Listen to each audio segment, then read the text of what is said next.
24화 줄거리. 오밤중 칠흑 같은 어둠 속 소요를 감지한 태임은 머리방에서 동꾀의 자물쇠를 비틀려고 안간힘을 쓰는 태남을 목격한다. 독립운동 자금을 확보 못한 태남이와 그간의 모든 사정을 꿰뚫고 있는 태임이. 태임이는 그 순간 그 동꾀의 주인은 태남이라고 작정하고 수치스러워하는 태남과 달리 동생을 자랑스럽게 여긴다. 태남이 임무를 완수하지 못하고 떠나려는데 안채에서 장중하고 큰 울림이 들려온다. 태남에게 동꾀를 넘기기로 마음먹은 태임의 명에 따라 언년아범이 그 소문무성하던 동꾀를 패고 있었던 것이다. 한편 일제에부터 고위관리가 된 박승재는 여발한 듯이 적선정이라는 으리으리한 저택에 거주하고 있었다. 그리고 이 적선정에 일본인 사감 배척운동의 주동자로 몰린 태임의 딸 열한이 숙식하고 있었다.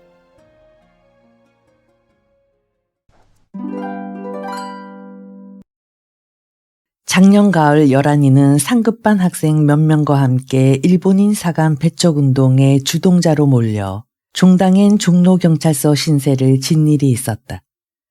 나카무라라는 일본인 사감이 기숙사생들의 반감을 산 건 일본화 교육의 생활화에 너무 철저했기 때문이었다.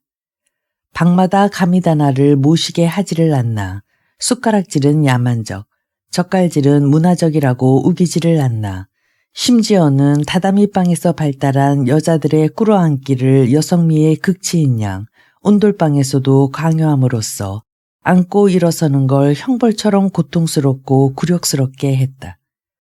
기숙사에서 발달한 나카무라 사감 배척운동은 곧 전교생 명휴로 파급됐다. 300여 명 전교생이 한 명의 이탈자도 없이 참여한 맹휴에서 유독 열한이와 몇 명이 주동자의 혐의를 쓰게 된 건 진원지인 기숙사생 중에서도 상급생이란 까닭도 있었지만 기숙사 내 문제를 전교의 문제로 확대시킨 공로 때문이었다.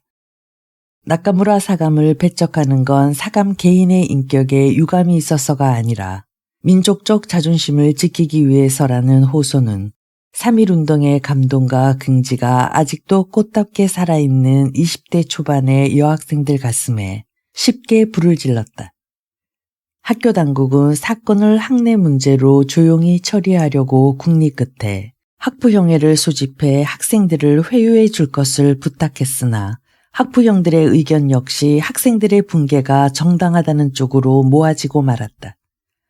종상이도 개성에서 상경에서 학부모회에 참석했고 어느 누구보다도 학생들 입장을 이해하고 동정하는 것처럼 보였다.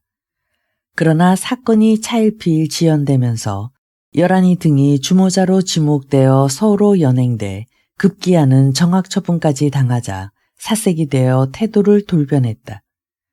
정학처분을 풀고 학업을 계속시키려면 앞으로는 절대로 그런 일을 저지르는 일이 없도록 하겠다는 각서를 학부형이 써야 하는데 종상이는 그렇게 호락호락하지가 않았다.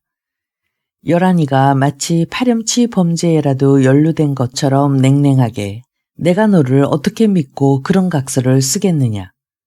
정학당한 김에 퇴학시켜 데리고 내려가 시집이나 보낼 테니 그런 줄 알아라.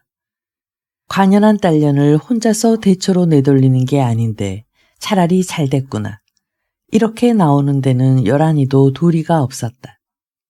전체적인 학부형의 한 사람으로선 누구보다도 열렬하게 학생들의 용기 있는 행동을 지지하고 격려하는 것 같아가도 내 딸의 아버지로서는 단지 딸의 무사한 일만을 추구하려는 아버지의 이중성에 열한이는 환멸과 배신감을 느꼈지만 정면으로 대립해 봤댔자 자기만 손해라는 걸 경험으로 알고 있었다. 종상이가 딸한테 그런 모순된 이중성을 드러낸 건 실은 이번이 처음이 아니었다. 3.1 독립만세 사건이 난 건 간도에서 태남이 내외가 불쑥 다녀가고 나서 열한이가 소학교를 졸업할 무렵이었다. 개성에도 곧 만세운동이 파급되긴 했어도 소문난 경성의 그것에 비하면 산발적이고 소규모였다.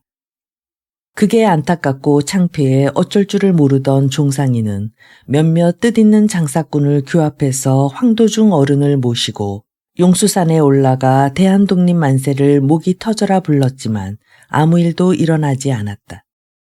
아무 일도 일어나지 않으니까 이불 속에서 활개친 꼴밖에 안 돼 태극기를 든 황도중 어른을 앞장세워 경찰서까지 걸어 들어가기에 이르렀다. 그러나 운수 나쁘게도 황도중 어른만 따기 몇 대 맞고 풀려난 게 빌미가 되어 그 노인은 지금까지도 귀가 어두웠다. 뿐만 아니라 그 사건은 한동안 그 고장 사람들 사이에 웃음거리로 유포되기도 했다. 서에 제발로 걸어 들어가 따기 맞고 기먹을 위인이란 우스갯소리가 다 한때 유행했으니 평생 하자 없이 점잖게 처신한 황도중 어른 체면이 말이 아니었다. 이래저래 정상이가 참담한 열등감에 시달리고 있을 무렵 경성서 전문학교 다니던 분열이가 만세 사건에 연루돼 옥고를 치르고 나서 몸조리하러 내려와 있었다. 처가에서는 쉬쉬하는 걸 종상이는 매우 자랑스럽게 여겨 그간 뜨악하게 지내던 처가를 뻔질나게 드나들며 분열이를 문병했고 보약까지 지어보내고 했다. 초조카가 참여했다는 게 다 자랑이 될 만큼 종상이는 3.1 만세 운동을 위대하게 여기고 있었다. 그러면서 그 해의 11일을 경성으로 유학 보내는 건 꺼렸다. 만세운동의 기운이 아직도 펄펄하게 충만해 있을 그 고장에 딸을 혼자 내놓을 수 없다는 거였다. 종상이의 고집은 완강했다. 그럴 땐 종상이 눈에 3.1운동이 못된 돌림병으로 밖엔 안 보이는 듯 했다.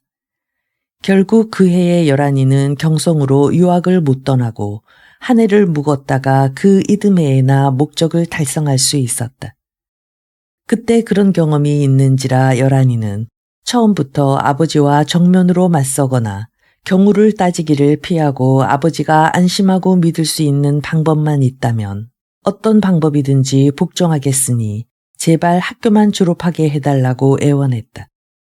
정 그렇다면 아주 방법이 없는 건 아니다. 너를 다시 기숙사에 보내는 건 너를 위해서도 학교를 위해서도 득될 게 없을 게 뻔하니 불가하고. 어떠냐? 아버지 친구 중에 믿을 만한 덱에 너를 맡기면. 11이는 아버지의 이런 타협 안에 감지덕지했고 아버지는 즉시 각서를 써서 11이의 정학을 풀어주었다. 그때로서는 그럴 수밖에 없었다. 졸업장을 꼭 받고 싶어서가 아니라 앞으로 더 넓은 세상으로 나아가 더 전문적인 공부를 해보고 싶은 야심 때문이었다. 그게 11이가 적선정으로 옮겨오게 된 경위였다. 그러나 그렇게 철저하게 믿을 만한 친구에게 맡겨질 줄은 미처 몰랐었다. 총독부 고관 나으리 집이라니. 조선 사람으로 가장이면 고관이었다. 11이가 아무리 부모네들의 속성인 이중성에 대해 체념하고 있다고는 하나 아버지가 박승재를 좋아할 리 없다는 건 알고 있었다.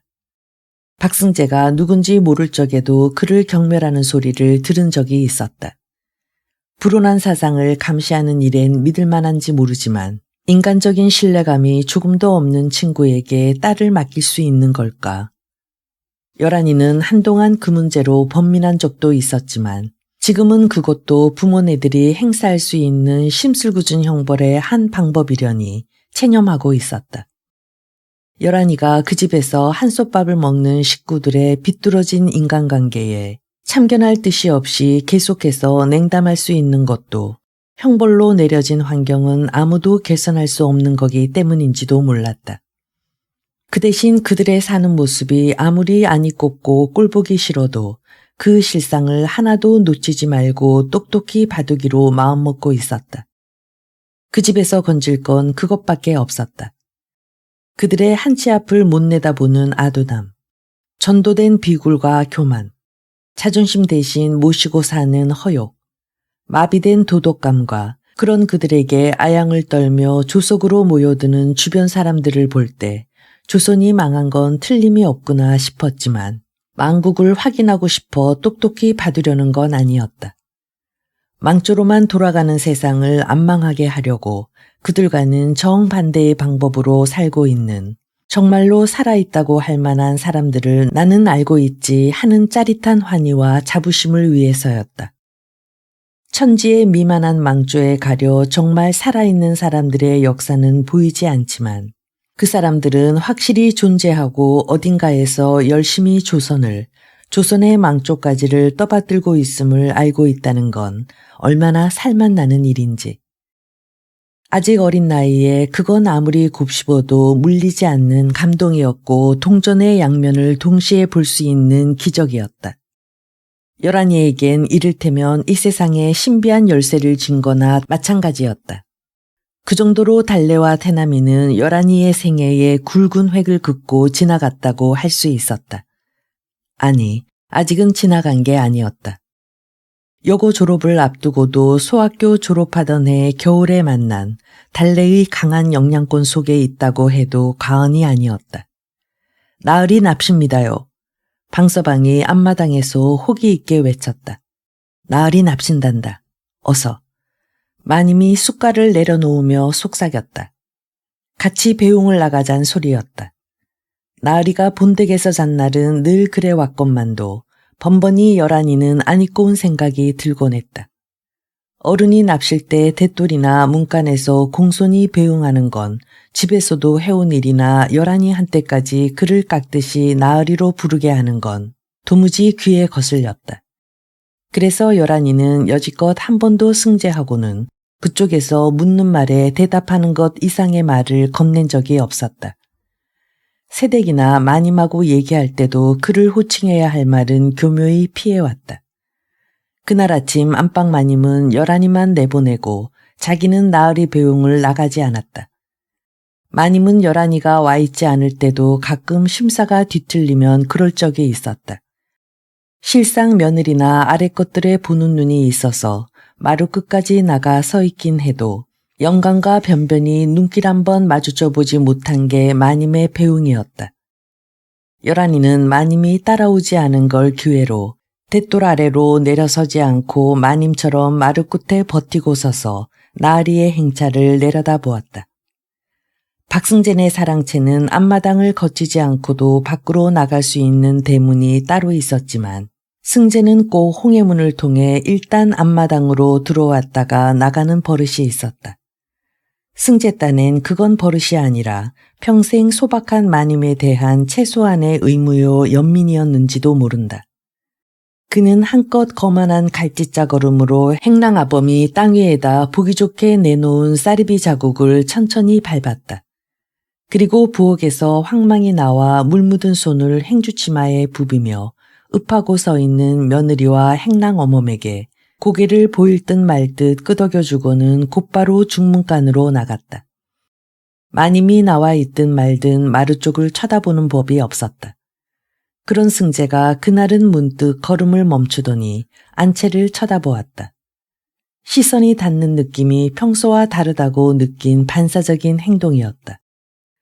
세벌대 돛돌 위에 날아갈 듯이 높이 솟은 안채의 육간 대청 분안문에 기대듯이 비스듬히 서 있는 건 마나님이 아니라 열한이었다. 열한이는 승재와 눈길이 마주치자 미미하게 웃는 것도 같고 머리를 조금 까딱한 것도 같았다. 승재는 그걸 미처 확인할 새도 없이 얼른 고개를 돌렸다. 가슴이 화끈하면서 갈짓자 걸음이 흐트러졌다. 물론 그게 열한이와의 첫 대면은 아니었다.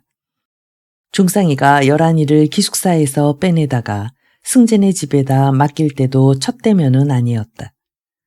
어려서 몇 번 본 기억 때문에 참 많이 컸다 싶긴 해도 아직 철부지 계집애로 보였고 종상이로부터 그녀가 졸업을 앞두고 정학까지 당한 사연을 듣고는 보기보다는 맹랑한 계집애로군 하고 다시 보았다 해도 역시 철이 덜 났다는 생각엔 변함이 없었다.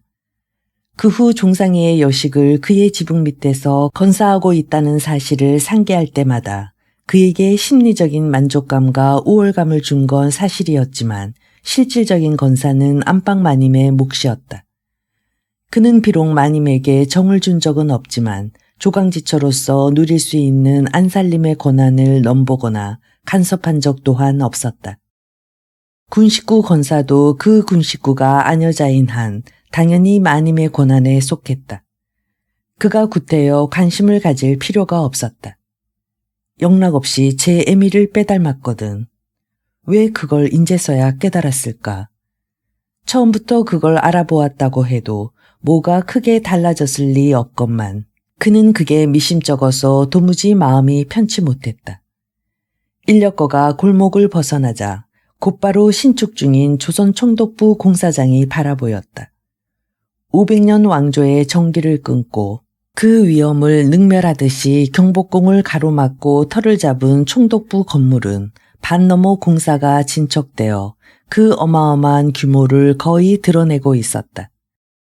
앞으로 서너해 안에 그리로 출근할 날이 올 테고 그때 남이 보기에 자신은 얼마나 존대해 보일 것인가. 생각만 해도 으쓱해져서 그 곤부가 높이 치솟는 걸 마치 자신의 신분 상승처럼 대견하게 바라보던 그였다. 그러나 오늘은 그것조차 여의치 않았다. 생각할수록 괘씸한 계집애가 아닐 수 없었다. 그의 출세와 영화를 한없이 불쌍히 여기고 깔보는 듯한 열한이의 미소가 섣불리 당근질을 당한 것처럼 아리고 핫핫하게 승재의 가슴에 남아 있었다. 영락없이 제 애미를 빼닮은 것까지는 또 좋은데 하필이면 그때의 제 애미의 그 도도하고 오만한 걸 그대로 물려받았을 줄이야. 혹시 나의 자격지심이나 아닐까? 그러나 내가 뭘 잘못했다고 자격지심을 갖는단 말인가?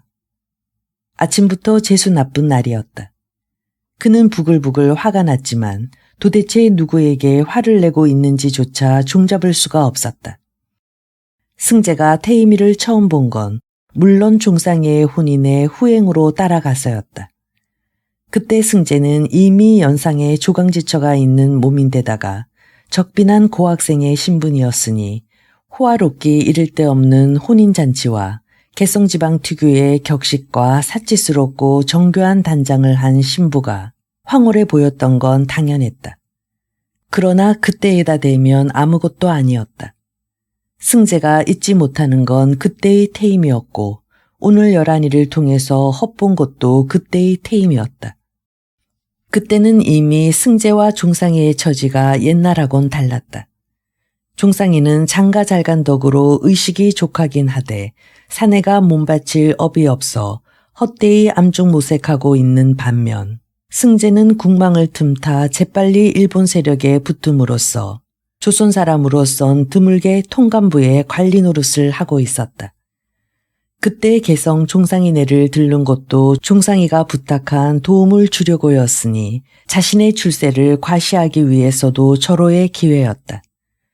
승재가 그때 또 하나 은근히 기대한 건 그동안 늙고 미워져 있을 보통 애어멈처럼 범속해져 있을 태임이를 만나보는 거였다.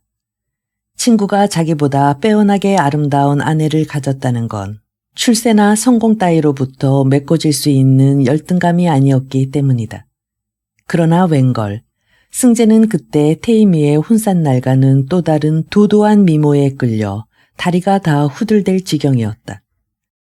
그때 태임이는 대청 분한문에 비스듬히 비껴선 채 허리에 홍두깨라도 두른 양 뻣뻣이 대돌 아래 선 승재를 굽어보았고 승재는 마치 미천한 하인처럼 머리를 조아렸었다.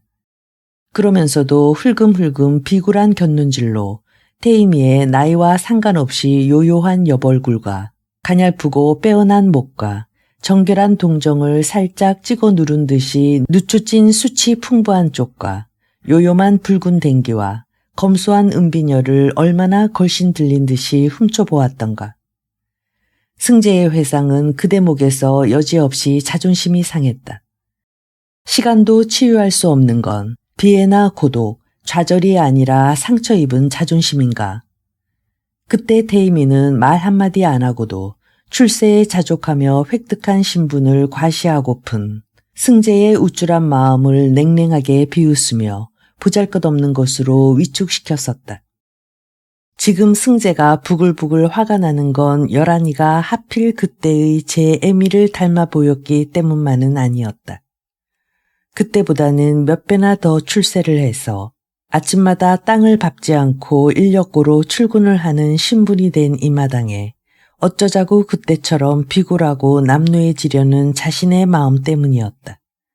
문제는 자신에게 있었다. 길이 오르막으로 접어들면서 남산의 초여름 바람이 코끝에 싱그러웠다.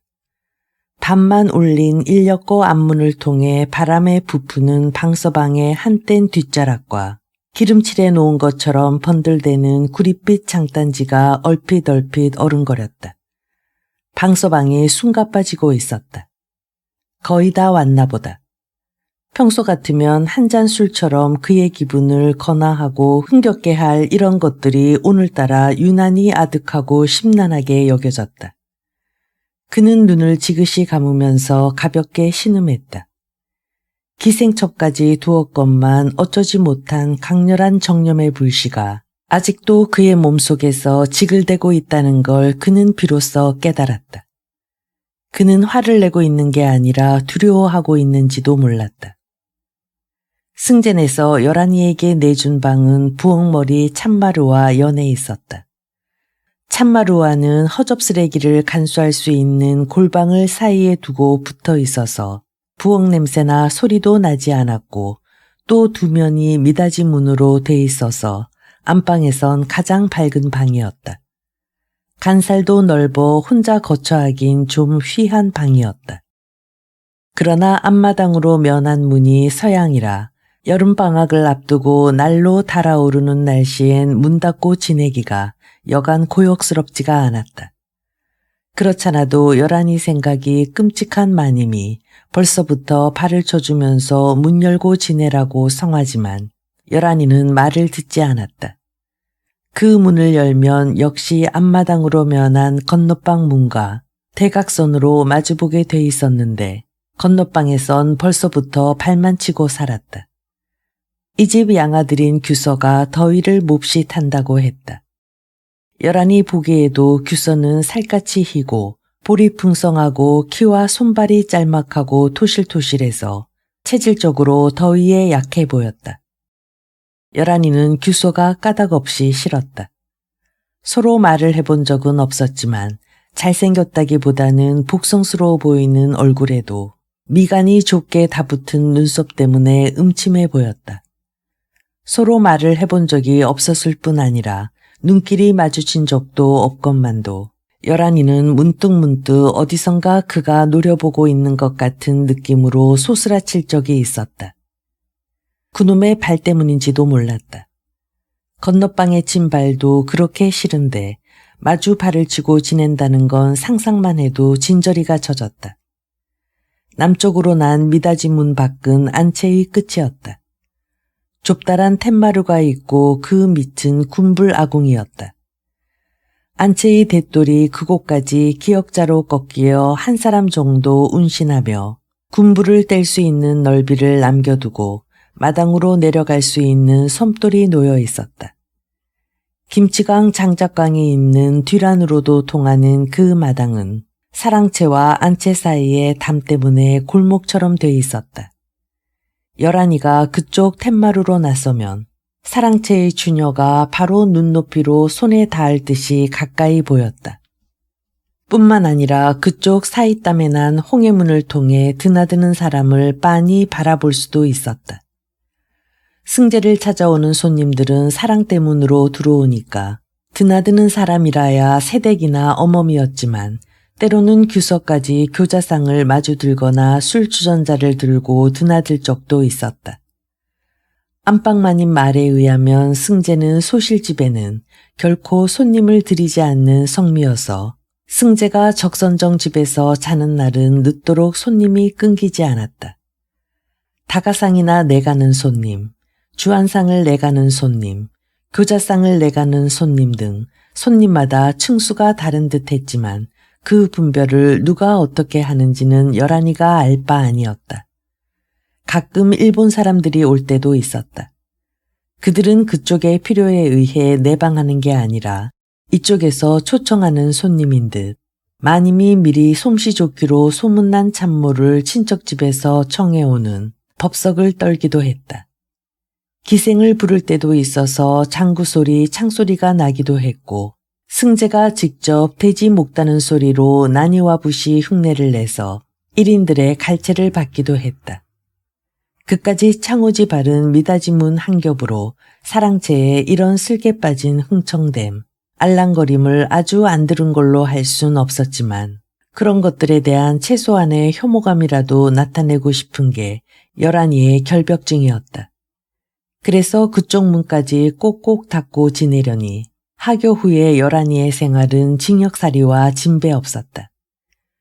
규칙이 엄하다고는 하나 친구들을 규합해서 일본인 사감 배척운동을 모의할 만큼 자유스럽고 서로 통하는 게 있던 기숙사 시절 생각이 굴뚝 같았다.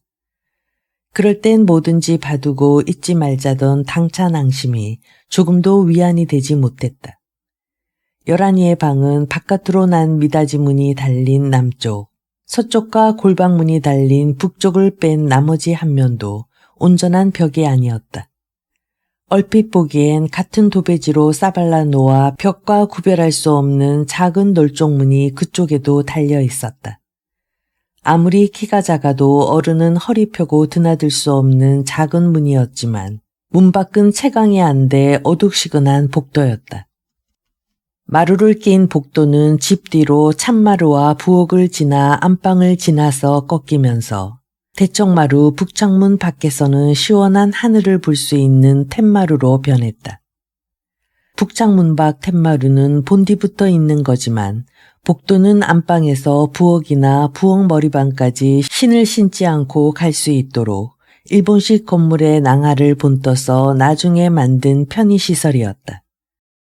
열한이는 자기 방의 사면에 크건 작건 다 문이 달려 있다는 게 여간 짜증스럽지가 않았다. 마치 내 거리에 나앉은 것처럼 불안했다. 특히 복도 쪽으로 난 작은 문을 안방 마님이 수시로 애용하는 데는 질색을 할 밖에 없었다. 아무리 싫은 눈치를 보여도 소용이 없었다.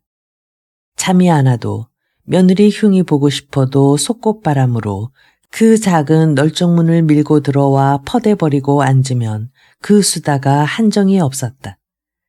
면하는 방법은 초저녁부터 자는 척하는 수밖에 없는데 그러자니 하고 싶은 공부, 읽고 싶은 책을 읽을 새가 없었다. 방학 때 내려가면 어머니를 졸라서 이 집을 면할 계책부터 세워야지 싶어 일각이 여삼추로 방학만 기다려지는 열한이었다. 졸업반이길 천만다행이었다. 이 집에서의 첫 여름이자 마지막 여름이라는 게 억지로라도 위안이 되었다. 그런 열한이 속도 모르고 마님은 날로 깊이 열한이에게 정을 쏟고 있었다. 정이라기보다는 착각인지도 몰랐다. 나도 저런 딸이나 하나 있으면 하는 욕심이 자라 친어머니 흉내를 내려들었다. 마님이 꿈꾸는 어머니 노릇의 가장 행복한 정점은 뭐니 해도 마음에 맞는 사이를 보는 일이었다. 마님이 며느리가 곱지 않은 건 양아들이 처음부터 탐탁지 않았기 때문이기도 해서 요렇게 보나 저렇게 보나 귀엽기만 한 열한이를 헌원장부와 짝지워 가까이에 살게 하면서 마음대로 참견하고 귀해하고 싶어 안달이 났다. 마님 역시 열한이를 졸업할 때까지만 밖에 끼고 있을 수 없다는 걸 알기 때문에 그렇게 초조한 것이었다. 내일부터 학기말 시험인데도 열한이는 빌려다가 반 넘어 읽은 이강수의 무정의 재미에 푹 빠져서 헤어나지 못하고 있었다. 졸업반에 돌기 시작한 이 소설책은 벌써 연암문명의 손을 거쳐 겉장이 나달나달했다. 열한이 다음으로 차례를 기다리는 동무들이 또 그만큼은 될 터였다. 입개가 쏟아지게 재미있는 소설을 누군가가 처음 반에 가지고 왔을 때 너도 나도 빌려보기를 청하여 즉석에서 차례를 정한 게 열한이는 중간쯤 되었었다. 그러나 설마 시험 때 차례가 돌아올 줄은 몰랐다. 재수가 나쁘다는 생각도 들었고 줄장 뛰어난 그녀의 성적을 시샘하는 동무들이 일부러 그리 만든 게 아닐까 하는 생각도 들었다. 일본 유학을 꿈꾸는 열한이에게 최종 학년 성적은 남달리 중요한 뜻을 지녔다. 그러나 한 번 빠져든 소설의 재미에 비하면 인생 계획 같은 건 실로 하찮았다. 복도 쪽에서 인기척이 나는 듯 했다.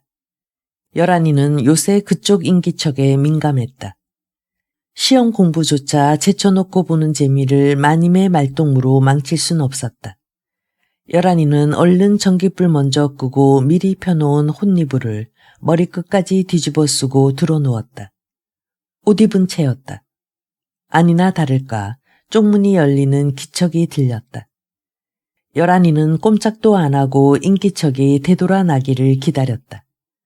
뭐든지 기난 볼일을 만들어 가지고 오는 마님인지라 한두 번쯤은 흔들어 깨울 법도 한데 조용했다. 문만 열어보고 돌아간 듯도 하고 바로 곁에서 지켜보는 듯도 했다.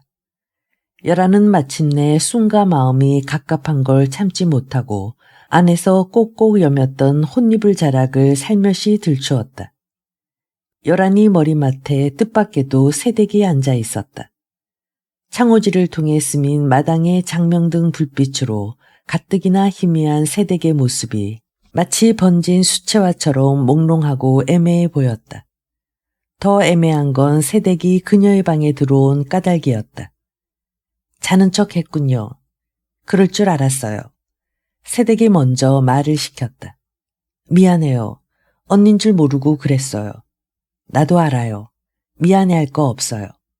전깃불 좀 켜줄래요? 열한이는 발딱 일어나 앉아 옷매무새를 고치면서 말했다. 새댁이 일어나서 전깃불을 켰다. 이래도 되는 거예요, 언니. 열한이는 아직도 안방 쪽에 신경이 써져서 조심스럽게 물었다. 뭘? 새댁이 시침을 떼었다. 아주머니가 언니하고 나하고 수군대는 거 별로 안 좋아하실 것 같아서요. 나 열한이 학생하고 수군대려고 오지 않았어요. 암튼 혼자 공부하다 모르는 게 있어서 물어보려고. 새댁이 허리춤에서 주섬주섬 책하고 연필을 꺼냈다. 소학교 3학년 일본어 교과서하고 공책이었다. 언니 보기보다 여간 아니네. 혼자서 독학을 다 하고. 열한이 학생 보기에 내가 어떤데? 응? 말해봐요. 새댁의 표정이 벼랑간 또렷하고 영악해졌다. 열한이는 또 안방 쪽에 신경이 써지면서 가슴이 다 울렁거렸다. 새댁의 평소와 다른 얼굴은 흥미를 끌었지만 그럴수록 안방마님에게 들켜선 안 된다고 생각했다. 새댁을 위해서였다. 그러나 새댁은 영악할 뿐 아니라 눈치도 빨라서 생글에 웃으면서 열한이를 안심시켰다. 걱정 말아요. 어머님 코 고시는 거 보고 나왔으니까. 언닌 정말 여간 아니네. 벌써 안방까지 염탐을 하고 나왔으니. 아휴 망측해라. 염탐이라니. 당치도 않아요. 초저녁부터 다리를 주무르라 하시길래 차근차근 시원하게 주물러 드렸더니 곧 잠이 드십디다. 웬일이실까? 늘 잠 안 온다고 성하시더니만. 열한이 학생하고 얘기하고 싶으셔서 괜히 핑계 대시는 거지 그렇지도 않으셔요. 더군다나 오늘은 대가땡 마님들과 어울려서 세검정으로다 물맞이까지 갔다 오셨으니까 내일 아침까지도 업어가도 모르실걸. 언니야말로 이 큰살림 도맡아 하랴 사흘들이로 손님 겪으랴 얼마나 고단하오. 누가 업어가도 모르게 자야 할 사람은 언닌데 그까짓 일본말을 배워서 못하려고. 업문 깨쳤겠다. 진서도 웬만한 진서는 붙여 읽을 줄 알겠다.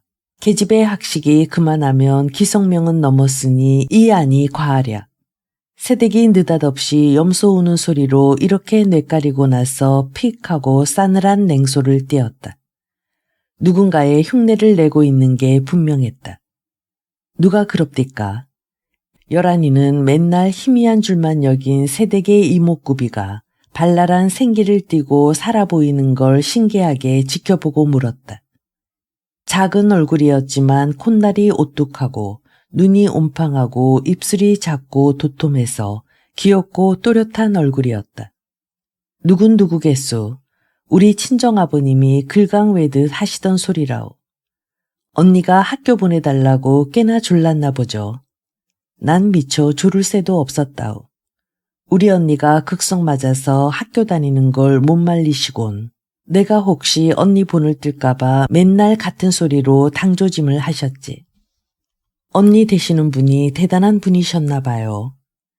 열아는 그동안 너무도 몸을 낮추고 희미하게 구는지라 존재를 의식할 필요조차 없었던 새댁에게 처음으로 호기심이 동했다. 어떤 집안에 어떤 환경에서 자랐으며 어떤 경위로 이 집안의 며느리가 되어 어떤 생각으로 나날의 고된 노역과 부당한 수모를 감수하는지가 읽다만 소설의 다음 줄거리보다 더 궁금했다. 그러나 새댁은 대꾸하지 않고 교과서를 펴놓았다. 혼자 익혔다는데 막히는 데 없이 발음도 정확하게 잘 읽었다. 다만 몇 군데 훈독으로 읽어야 할 한자를 음독으로 읽으니까 어미하고 자연스럽게 연결이 안 되는 걸 이상하게 여겨 물어온 것이었다. 머리 쓰는 것과 재치도 보통은 넘어 보였다. 웰 수 있을 만큼 읽고 나면 뜻도 대강은 알게 되더라며 해보이는 해석도 정확했다. 열한이는 한자에다 토를 달아주고 나서 사전도 한 권 빌려주며 말했다. 안방 눈치 보며 여기까지 올 게 뭐 있어요. 오빠한테 가르쳐달래면 될걸. 규서를 오빠라고 부르라고 일러준 건 마님이었지만 마주 대하여 그렇게 부를 기회도 없었고 그를 입에 담아 화제에 올려보기도 처음이었다. 그래 그런지 오빠란 말을 하기도 그랬지만 듣기에도 껄끄러웠다. 더군다나 그들 부부가 이 말을 마주대고 배우고 가르치는 모습은 상상이 안 됐다. 여자와 남자가 눈이 맞고 서로 사랑하게 되는 마음의 낌새를 시시콜콜 까발린 소설을 읽던 끝에 잔뜩 고양된 상상력으로도 그들 부부가 활약하는 모습을 상상하는 건 불가능했다. 열한이는 제풀에 괜한 소리를 했다 싶어 괜히 책장을 펄럭이며 딴 화제를 찾으려 했지만 잘 안 됐다. 분위기가 어색해지면서 열한이는 새댁에게 막연한 연민을 느꼈다. 그이한테는 비밀이에요. 내가 일본말 배우는 거. 새댁이 단호하게 말했다. 옴팍하지만 정직해 보이는 눈을 깜빡이며. 왜요? 오빠가 안 좋아할 것 같은가 보죠. 하긴 조선 남자들 치고 여자들이 유식해지는 거 꺼리지 않는 남자 없다니까. 너무 섭섭하게 여기지 말아요. 열한이는 주제넘게 규서 역성까지 들면서 새댁을 위로하려 들었다. 연민 때문이었다. 그러나 새댁은 열한의 연민을 가볍게 튕기듯이 말했다. 그게 아니라 수 틀리면 도망가려고 배우는 건데 그 사람이 알면 어떡하게. 새댁이 하도 엄청난 소리를 외눈 하나 까딱 안 하고 쉽게 말하는지라 열한이 쪽에서 한동안 말문이 막히고 말았다. 언니 여간 아니네. 또 여간 아냐유. 농담도 잘하니까. 농담 아냐. 농담으로 밤잠 설치고 이 짓 하겠소. 새댁은 연필을 거꾸로 쥐고 방바닥에 교과서를 쿡쿡 찌르며 말했다. 농담이 아니면 도망갈 여편네가 옷보따리나 폐물을 챙길 일이지 일본말은 배워서 못에다 쓰려고. 도망갔다 하면 멀찌거니 가지. 이까지 토끼화상 속에서 움치고 뛸 내가 아니라오. 그러고 보니 새댁의 옴팍한 눈이 여간 담대해 보이지 않았다. 그럼 만주? 이왕이면 바다 건너. 일본? 그래요. 일본 땅은 싫지만 아까 말한 그 언니가 거기가 있으니까. 언니의 언니면 시집 갔을 텐데. 안 갔어요. 나만 바보같이 시집을 오고 말았지. 그럼 유학을 갔나요? 열한이 역시 일본 유학을 꿈꾸고 있는지라 새댁의 바보 같은 사정보다는 한 번도 보지 못한 새댁의 언니라는 여자 사정이 한결 더 궁금할 수밖에 없었다. 학교 다니고 있대나 봐요. 그렇지만 떠날 때는 유학도 아니지. 도망을 갔으니까. 부모님이 정해놓은 혼처 마다하고. 정말 대단한 여자네. 언니까지 대단해 보여요. 한 핏줄이라고 생각하니까. 난 어림도 없다오. 보면 몰라요. 그럼 학비는 어떡헌데요? 여자가 고학도 할 수 없을 테고. 열한이 쪽 관심은 역시 그쪽이었다. 집안의 폐물이랑 돈이랑 얼마나 많이 훔쳐가지고 갔다고요. 시집 보낸 셈만 치라고 편지까지 써놓고요. 언니네 친정 부장가 봐요. 도둑보다 더하다는 딸년이 셋씩이나 있는데 재산마저 없으면 우리 부모님 불쌍해서 어떡하라고요. 하긴 재산 있어도 불쌍해 보이긴 마찬가지였어요. 언니가 그렇게 속을 썩이니까 부모님들이 어찌나 안 돼 보이던지 나는 그러지 말아야지 싶어 얌전하게 굴다가 정해주시는 혼처 어련하랴 고분고분 시집을 오고 보니 그게 아니더라고요. 역시 언니가 옳았다 싶어요. 그 언니하고는 요새도 연락이 있나 보죠. 나하고만요. 그렇지만 시집에도 친정에도 비밀이에요. 친정에도? 그럼요. 아시면 큰일 나죠. 예전에 의절한 딸자식인 거려. 언니를 좋아하나 봐요. 하이카라 신여성이 좋아요. 딸이 셋이라고 했는데 언니가 또 있나요? 아니요. 내 미치예요. 걘 지금 진명학교 다녀요. 그 밑에 막내로 남동생이 있고요. 나만 학교를 못 다녔어요. 학교라는 데가 얼마나 좋은 데라는 걸 진작만 알았어도 나도 언니처럼 극성을 부리는 건데. 열한이는 순수한 동경으로 별처럼 반짝이는 새댁의 눈을 보면서 괜히 슬퍼졌다. 조금 미안한 생각도 들었다. 언제 어떻게 학교라는 걸 그렇게 좋게 부럽게 느끼게 되었을까? 극적인 계기가 있음직했다. 열한이가 묻기 전에 새댁이 먼저 말을 꺼냈다. 김인현 만세통의 열한이 학생은 서울에 없었죠. 우리 집은 종로통 복청다리 근처니까 만세통 한복판에 산 셈인데 그때 서울 장안이 어땠는 줄 알아요. 참 장했다오. 특히 학생들 장한 건 말도 못해요. 학생들이니까 그렇게 일제히 한꺼번에 일어날 수가 있지. 백성들이야 마음은 있어도 제각각이지 합칠 재간이 없잖아요. 여학생들도 남학생들과 똑같이 발을 구르고 두 손을 높이 들어 태극기를 흔들고 만세를 부르는데 정말 장합디다. 조선 사람이 아니면 모를까. 그걸 보고 같이 따라서 만세를 안 부를 수가 없었으니까. 다리 밑에 거지가 쪽박을 두드리며 만세를 부르지 않나. 부엌에서 밥 짓는 옆편네가 부직갱이를 휘두르며 뛰쳐나오질 않나. 그동안 가만히 죽어 지낸 게 부끄럽고 원통해서 제각기 나 여기 살아있다고 외치고 나서는데 그 힘에 천지가 진동하고 고목나무도 살아나 춤을 추는 것 같더라고요. 난 그때 당장 독립이 될 줄 알았어요. 그때 독립을 못한 건 원통하지만 세계 만방에 우리가 독립할 수 있는 민족이라는 걸 알린 것만으로도 아쉬운 대로 성과라고 봐야죠. 그리고 참 언니는 그 독립만세 운동을 학생들이 주도한 것처럼 알고 있나 본데 그게 아니에요. 국내 국외의 애국지사들이 세계 정세를 살펴가며 몇 달을 두고 치밀하게 계획을 짠 끝에 드디어 그날 거사를 한 거예요. 열한이는 독서회에서 얻어들은 지식으로 조금 아는 척을 했다. 아는 척을 할래서 한 게 아니라 세대계 학생들에 대한 열렬한 찬탄이 왠지 안쓰러워 시켜주고 싶었을 뿐이었다. 나도 그 정도는 알아요. 그런 위대한 일을 어떻게 학생들이 주동할 수가 있겠어요. 하지만 남녀노소, 부자, 가난뱅이, 장사꾼, 지게꾼 할 것 없이 누가 시키거나 끌어낸 것도 아닌데 저절로 우러나서 만세를 부르게 한 그 이상한 힘이 학생들로부터 온 건 틀림없어요. 내가 직접 보고 느낀 거니까요. 제 나라를 도적질 당하고도 가만히 죽어 지낸 게 부끄럽고 부끄러워 못 견디게 만드는 힘도 방 안에서 독립선언문을 초안하고 다듬고 팔도에 지령을 내리는 애국지사들의 높은 뜻 못지않다고 봐요. 요새도 그날의 아우성만 생각하면 부끄러운 것 천지예요.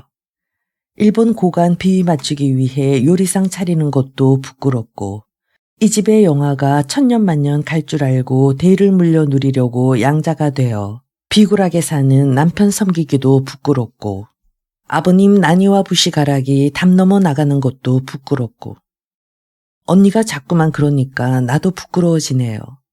난 그때 시골집에 꼭꼭 숨어 있었거든요. 원래 그해 봄에 서울 유학 오기로 돼 있었는데 만세운동이 나니까 집에 가둬놓고 안 보내주시는 거예요. 우리 아버지는 그날 서울에 와서 만세 못 부른 걸 두고두고 유감스럽게 여겨 나중에는 그 고장에서 뜻을 같이 하는 이들을 모아 기어코 만세를 부르고서야 얼굴을 들고 다니신 분이건만도 그러셨으니 참 어른들 마음은 알다가도 모르겠어요. 여란이가 정말 알다가도 모르겠는 건 친일파를 그렇게 경멸하던 아버지가 딸을 친일파네 집에 맡기고서야 마음을 놓은 까닭이었지만 입 밖에 내진 않았다. 부모로서 딸 자식은 그렇게 단속할 수밖에 없을 거예요. 우리 언닌 그때 진명학생이었는데 워낙 극성이니까 만세도 앞장서서 얼마나 극성 맞고 줄기차게 불렀던지 종당엔 경찰서에 붙들려가고 거기서도 뻣뻣하게 구니까 독종이라고 재판받고 감옥살이까지 했으니 그동안 부모님이 동분서주 애간장 태운 건 이루다 말 못해요. 나도 여학생들이 씩씩하게 독립만세 부를 때는 그렇게 신이 나고 부러울 수가 없더니 언니가 고생할 땐 속상하고 불쌍하던 거려. 장한 건 학생이라는 큰 덩어리일 때뿐이었던 것 같아요. 특히 여학생이 개인적으로 겪은 고초는 얼마나 비참했다고요. 옥중에서도 때 되면 월경을 할 거 아니에요. 여자니까. 왜 여자로 태어났나 몰라. 아, 싫어. 여자 노릇. 새댁의 눈빛이 분방해지면서 말이 두서 없어졌다. 여라는 고삐를 잡듯이 지그시 말했다. 언니, 그 얘기 마저 해야죠. 그래 참.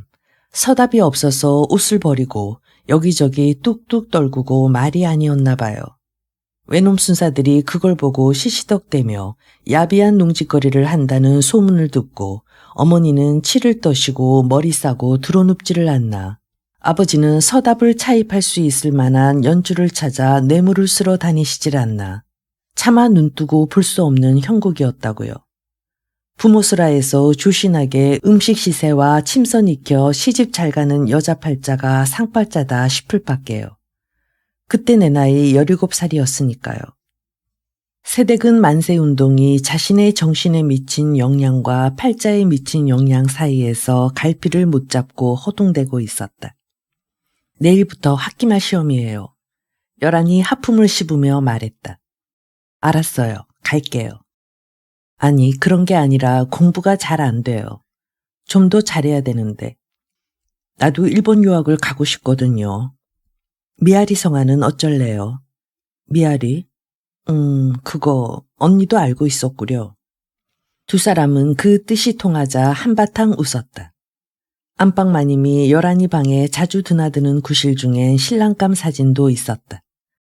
어디서 구해드리는지 줄기차게 여란이 신랑감 사진을 모아다가 여란이에게 보이면서 마음에 드는 걸로 골라잡고 미아리를 하자고 성화를 했다.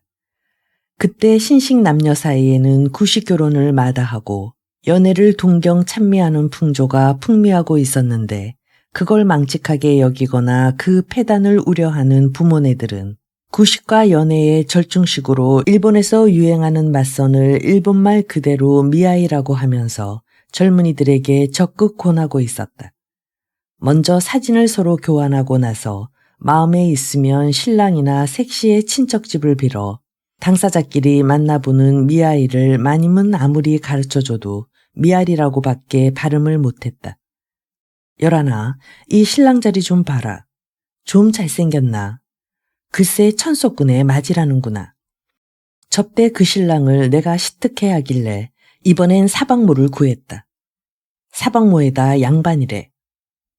양반이면 이만저만한 양반인가?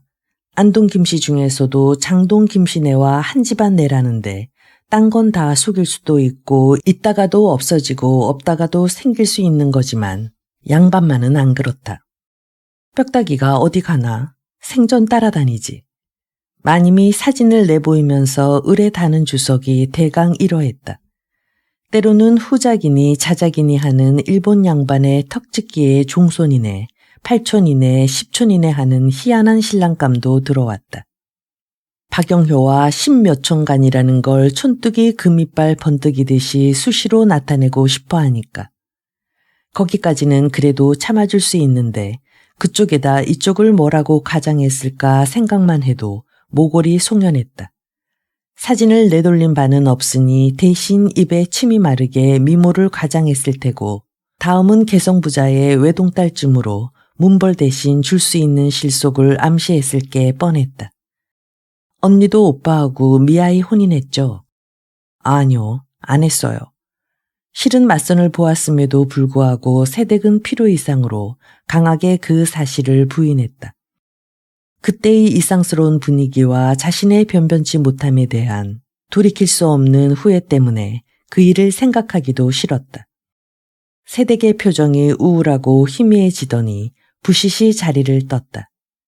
전기불 좀 꺼주고 갈래요. 열한이가 세댁을 쳐다보며 말했다. 그리고 세댁이 방 문지방을 넘기도 전에 베개를 명치에 고이면서 엎드렸다. 세댁은 전깃불과 함께 소멸한 것처럼 기척도 없이 사라졌다. 열한이는 무정을 마저 읽을 마음도 시험 공부를 시작할 마음도 나지 않았다. 김인년 이후의 학원가의 분위기는 선배들이 치른 희생의 대가로 민족 자존의 기상에 충만해 있었다. 열한이가 기숙사에서 주동한 일본인 사관 배척운동이 쉽사리 전교생의 호응을 얻을 수 있었던 것도 학부형의 지지까지 얻을 수 있었던 것도 이런 깨어있는 분위기에 힘입은 바가 컸다. 비록 직접 독립만세를 부르지는 못했지만 선배들이 그때 얼마나 장하고 꽃다웠다는 건 듣고 또 들어도 생각하고 또 생각해도 그때마다 새롭게 피가 더워지고 마음이 황홀해지는 영웅의 전설이었다. 물론 그 영웅들이 그 후에 겪은 여러 가지 고초와 불이익에 대해서도 알 만큼은 알고 있었다. 같은 여학생인 유관순의 옥사에 대해서도 알고 있었고 여학생들의 옥살이가 월경이라는 생리적 차이 때문에 남학생보다 더 큰 고통과 모욕을 감수해야 했다는 것도 이미 널리 알려진 뒷이야기였다. 그와 유사한 박해받은 이야기는 그 박해가 비참하고 모욕적일수록 듣는 이로 하여금 그 영웅적 행위에다 비장미를 더 보태게 하면 했지 그들을 우러르고 찬양하는 마음을 조금이라도 주눅들게 하지는 못했다. 그러나 박해받은 영웅이 세댁의 언니라는 연줄연줄로 닿을 수 있는 개인적인 여성으로 좁혀지고 구체화될 때 모든 비장미는 사라지고 세댁이 문득 내비친 왜 여자로 태어났나 몰라. 아이 싫어 여자 노릇 이라는 구닥다리 탄식에 승복하게 되는 걸 어쩔 수가 없었다. 그건 여지껏 열한이가 마음에도 입에도 담기를 거부해온 자기 모멸이어서 한층 그녀를 낭패스럽게 했다. 잠이 올 것 같지 않았지만 다시 불을 켜지 않고 그냥 조용히 엎드려 있었다. 쉬 잠이 올 것 같지 않은 예감이 동통을 참는 것처럼 지겨웠다. 소설책이 재미있었던 건 기말 시험 공부를 희생한 대가였고 미뤄놓은 시험 공부에 시달려야 했던 건 소설책 재미 때문이었다. 그녀의 의식에 맞물려 있던 그 두 가지 일이 상쇄하듯이 무의미해졌다. 결국은 모든 게 시시해졌건만 자유로워진 것하고는 달랐다. 어둠에 눈이 익숙해지자 마당의 장명등 불빛이 보름달처럼 휘영청해졌다. 풀기 빠진 헛니불이 미적지근한 목욕물처럼 휘감겼다. 돌아 누우면서 시집이나 갈까 하는 생각을 했다. 다시 돌아 누우면서 혀끝을 날름 내밀고 콧웃음을 쳤다. 누구에겐가 거짓말을 시키고 돌아섰을 때처럼. 불빛이나 밤빛조차 새어들 데가 없는 치르게 골마루를 지나 뒤 분암문을 통해 대청마루로 들어선 세댁은 습관처럼 잠시 안방 건너방의 기척을 살피고 나서 건너방으로 들어갔다. 규서는 조금 비스듬히 눈 감고 누워 있었다. 포마드를 잔뜩 쳐바른 하이카라 머리가 창호지를 통해 희석된 장명등 불빛을 받아 쇠붙이로 만든 투구처럼 보였다. 사리에 가까운 돌발적인 중호에 몸을 떨며 세댁은 두 팔로 두 군데는 자신의 가슴을 안았다. 잔뜩 오므린 옷가슴 속에서 책과 공책이 만져졌다. 규서가 눈을 떴다. 조름기 없이 생경한 눈빛이었다. 세댁이 섬찟해서 물러나 앉으려고 했다. 규서가 윗몸을 일으켰다. 세댁은 남편의 낯빛을 보지 않으려고 다가오는 흰 가르마를 노려보았다.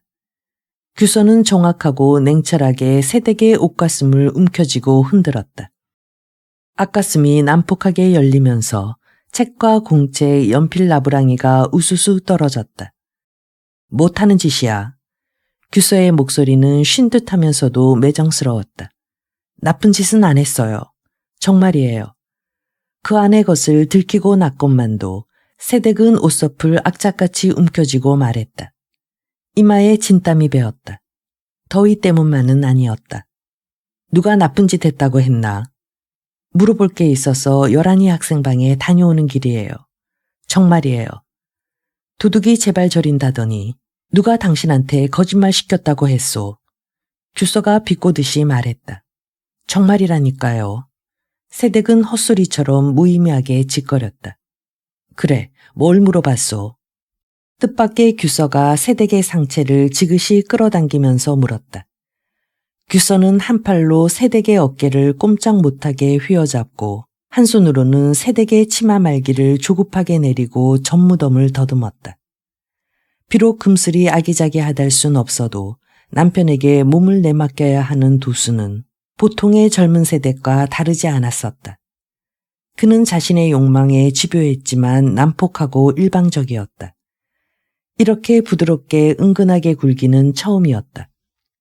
그러나 새댁은 그런 손길이 조금도 반갑거나 즐겁지 않았다. 진저리가 처지도록 섬찟했다. 그녀는 자신의 가슴을 애모하는 남편의 눅눅한 손을 물어뜯고 싶은 충동을 억제하느라 이를 악물었다. 열한이 고개 지배하고 무슨 얘기를 했냐니까. 규서는 혀끝에서 알사탕을 굴리듯이 감미롭게 말하면서 그 대답을 기다리지 않고 아내의 입술을 자신의 입술로 틀어막았다. 새댁은 입맞춤에 대해선 소설책이나 친구들의 얘기를 통해서 알고 있을 뿐 당해보긴 처음이었다. 규서는 아내에게 한 번도 그것을 요구하지 않았었다. 그래서 새댁에게 그건 아직도 감미로운 미지였고 그 미지로 말미암아 문득문득 자신을 순결한 처녀로 착각할 때가 있었다. 규서가 그녀의 악물은 이빨을 열려하자 그녀는 마침내 참을 수가 없어졌다.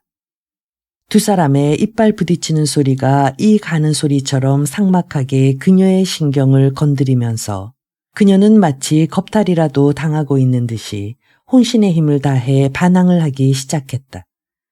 목석처럼 무감각하게 순종하던 아내의 느닷없는 이런 변화는 되레 규서의 은밀한 욕망을 부채질했다. 열한이 고 계집애가, 고 맹랑한 년이. 그는 알 수도 없는 소리를 헛소리처럼 중얼거리며 열한이를 범하고 있다는 착각을 즐겼다. 그의 손길은 점점 격렬하고 난폭해졌고 기진한 아내는 눈물을 머금고 그의 유린에 몸을 맡겼다. 오랜 유린 끝에 규서가 떨어져 나가자 새댁의 눈물은 봇물이 터지듯이 흐느낌으로 변했다. 피를 실컷 빨고 난 거머리처럼 뚝 떨어져서 둔중하게 뒹굴던 규서는 그 소리가 귀에 거슬리는지 이윽고 벌떡 일어나 불을 켰다. 새댁은 허둥지둥 혼니불을 끌어당겨 머리끝까지 뒤집었었다. 그러나 규서는 충분히 본 낭자한 꼴에 눈살을 찌푸리면서 이건 열한이가 아니다라고 허탈하게 뇌까렸다. 그리고 흩어진 책과 공책을 집어서 펄렁펄렁 넘겨보았다. 병신 육갑하고 있네. 쟤까짓게 일본말은 배워서 어디다 써먹으려고. 수 틀리면 일본찍 조쭈라도 나서겠다 이런 심보겠다. 이렇게 악담인지 으름장인지 모를 소리를 하고 나서 불을 껐다. 새댁도 혼이불 속에서 울음을 삼키면서 지지 않고 중얼거렸다. 더러운 자식, 나쁜 자식, 더러운 자식, 나쁜 자식. 승재는 3대 독자인데다 무자했기 때문에 양자를 들이기도 쉽지가 않았다. 그가 일찍이 10몇 촌이나 되는 후작 박용효네를 한 집안처럼 가까이 드나들며 공경하고 받듬으로써 친족의 범위를 넓히고 아울러 자신의 영달에 이용도 하고 한편 두루 자신의 존재를 알렸기에 망정이지 그렇지 않았다면 그대로 절손되고 말았을 것이다. 그의 부친 데까지만 해도 집안내가 고족한 데다가 가세 또한 구차하여 문중에서 아무도 알아주지 않았었다.